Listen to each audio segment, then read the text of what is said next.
Welcome to the Heart-Centered Entrepreneur Podcast. I want you to be rich. Yes, I want abundant financial success for your business. But I don't just care about your business making money. I care about you too. I want you to be rich in happiness, in the impact you make, in your relationships, and in how you give back. I'm Anna. I built my six-figure business as a side hustle while I was pregnant with my daughter in 2016. Now I've helped dozens of women do the same. I'm here to help you build a profitable, heart-centered, fully booked business with the latest tips on sales and visibility, with proven mindset hacks, and sneak peeks behind the scenes with what's working right now in the online space and in my business. Ready to make more money with heart? Let's go. You know, what's so interesting is I had this question asked to me, Anna, if I become a client of yours, what can I do to be the most successful with you as my coach? And I think this is a great question, and just a bigger question in general for the entrepreneurs that are really succeeding online, are able to make $300K on a 3-day work week, and maybe their lives aren't perfect, right? But they're able to find some sort of ease and flow in business, right? They're able to get coached, get support, integrate that support and turn it into results, into not just clients, but aligned clients. And as I was thinking through the characteristics of these clients, ironically, the 3 things that my kids and I have been talking about lately as the core values of our home, as my kids are getting a little bit older, I've been thinking a little bit less about the exact rules and more through the core values of why I have my rules. I was talking to someone in my mastermind about this too, as she was asking me about, really specific things for moving forward in her business. And we were talking more about the concept of like, I don't just want to tell you what to do. I want to teach you how to think in sales and marketing so that you're able to continue building your business even after you work with me, right? Like, so that I want to change the way you think when it comes to marketing and sales. And so I wanted to share with you the 3 values that we've been talking about in my home lately and how they apply to you in your business as you work with your coach, as you show up online, because I think you'll love these 3 words. You'll agree with me. You'll be like, oh yeah, of course, that's my core value, right? But I think you might feel challenged when it comes to integrating that. It reminds me of when I encourage my clients to share authentically online, and they're like, oh great, I already do that. I already share that I'm a hot mess. I already share to my clients that I don't have my shiz together. I'm really approachable in that way, right? But I think that showing up authentically online as a heart-centered entrepreneur is actually harder than that. It's actually telling your audience how amazing you are, right? It's actually like it's easy to beat up on yourself. It's hard to be able to say, actually, I'm imperfect, but I'm doing a really good job. And I'm actually an amazing health coach. My clients get great results. And there's actually no one better online that you should go with except for me if you're looking for someone that really cares about you as a health coach and can get you results, help you lose weight, help you get your energy back, right? It takes a lot for me to get my clients to say that, for you to be authentic in that way. And so as I share these 3 core values, I'm going to really challenge you. Are you really living up to the word, right? And I don't think we're maliciously not trying to live up to these core values. I just think that our world, the patriarchy, our conditioning tells us to shrink, tells us to play it small. I did a podcast episode one time on like what being a heart-centered entrepreneur really means, right? We think that it means over-sacrificing, right? We think it means having no boundaries. We think it means not making enough money in our business. I believe that heart-centered is the opposite of those things, being able to have kind leadership, right? And have strong boundaries and charge premium prices and support ourselves. And so I really want you to open your mind, say it out loud right now. I'm willing to open my mind because I'm going to identify with these heart-centered core values that Anna's going to share, but I'm going to challenge myself to dig deep and see, am I really embodying these and in what ways? Okay, I'm going to say them. I'm just going to say them one at a time because I want to tease you, okay? The first one is kindness. Kindness. And you're like, sure, Anna, I'm super kind, right? But have you heard the saying? I've talked about it before. They say in New York, people are kind but not nice. And in California, people are nice but not kind. I live in California, so I can make fun of us, right? But the idea is that it's so easy to be nice on the surface, right? Maybe you want to take out a piece of paper, write on one side niceness versus kindness, right? Niceness I see as short term. Niceness I see as surface level, right? Niceness I see as saying what will make people happy, whether it's our client, whether it's the internet, when you post content. Kindness does not always make people happy, but kindness is saying the honest thing, right? Spoiler alert, honesty is number two. Honesty is number two. So we're going to talk about that one in a little bit. But I really see kindness as more doing the right thing, really integrity based, right?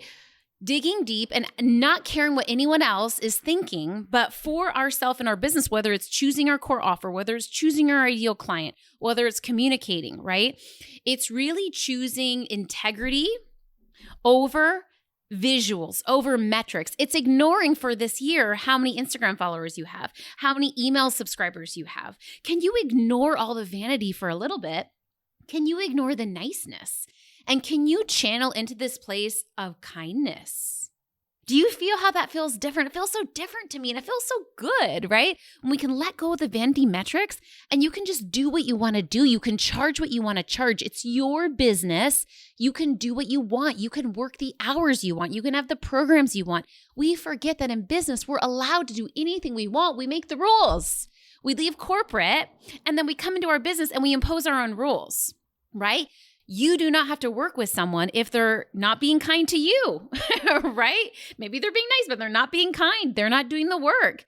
It's safe for you to be kind and to expect kindness back, right? I see kindness as directness. I see kindness as, again, really looking at, am I being in alignment with my values? And am I treating others the way that I want to be treated with dignity and respect?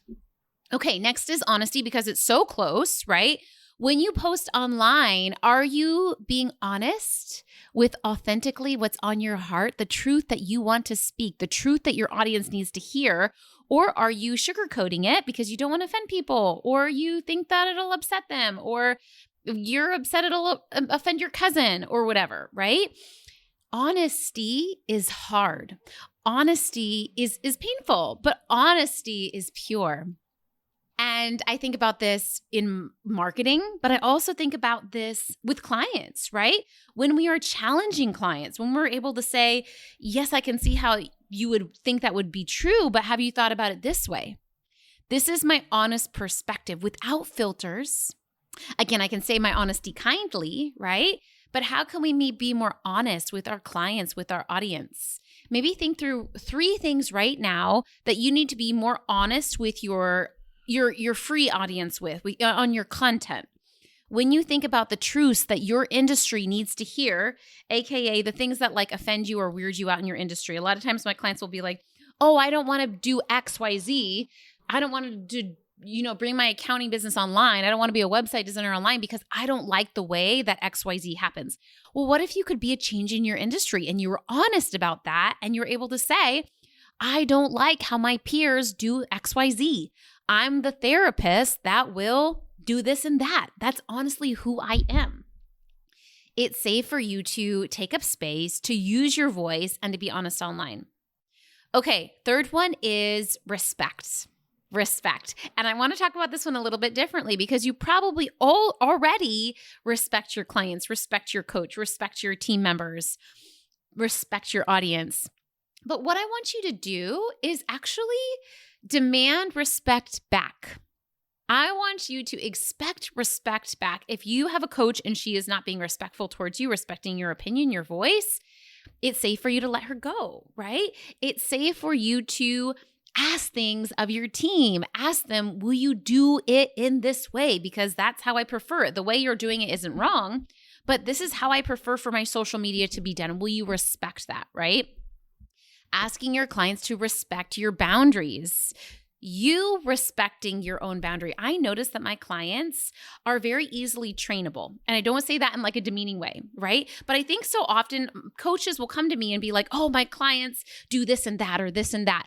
But really remembering you're the coach, you're in charge. And if you shift a boundary, more often than not, most reasonable people will respect it, right? Your sessions aren't ending on time because you're not ending them on time, right?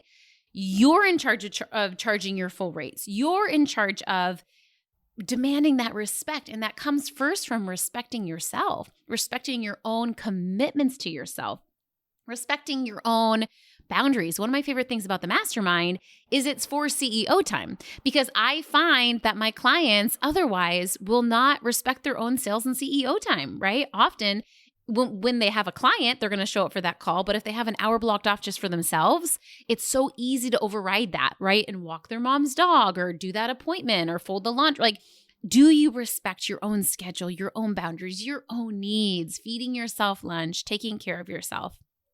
Okay. So what I would love to challenge you to do is to write down these 3 values that I know you agree with: kindness, honesty, and respect, and ask yourself how you can infuse these more into your business this year. Even if it's challenging, maybe pick one thing for each. Maybe with respect, you decide, okay, I am going to, in my sessions on time, I want to respect myself around that more.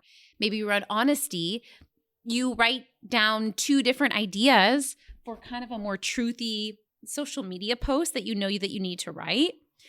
And then for kindness, maybe you even just write some affirmations that it's safe for me to be a little less palatable, right? It's safe for me to operate my business from this place of internal compass, right? From this place of integrity. That is kindness, making decisions that please me and align with me. I can have the offers that I want to. I can be on the platforms that I want to, and I don't have to be on the ones that I don't want to be, right?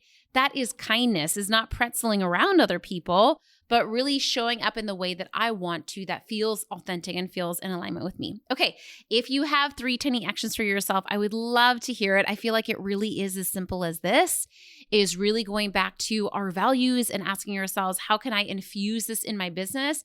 Even when it's hard, that is leadership, right?